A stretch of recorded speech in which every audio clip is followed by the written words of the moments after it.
right, so we're going to be replacing both of the filters in this machine. Now this machine is a different color than the one in the thumbnail. It is the same vacuum. Hoover is making an updated version of this, which is really just a different color. Everything else is the same or very, very similar. So we're going to be replacing the bottom HEPA filter first. Make sure you get the right filters. Links are in the description.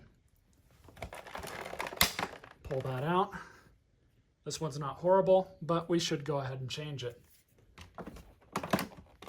You should replace this HEPA filter at least once a year. This should be washed every 2 or 3 times you vacuum. This should also be replaced once a year, in my opinion, simply because they are very cheap. Pull your dirt canister off. And we're just going to lift that up. We have access to the old filter, new filter.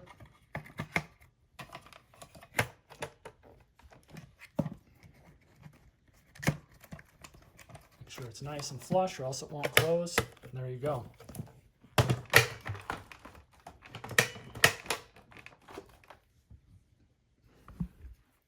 These are ready for the trash. Now, after replacing these filters, if your vacuum had a very funny and nasty smell before, this should take care of it. If not, you'll have to take apart this dirt cup and clean this out.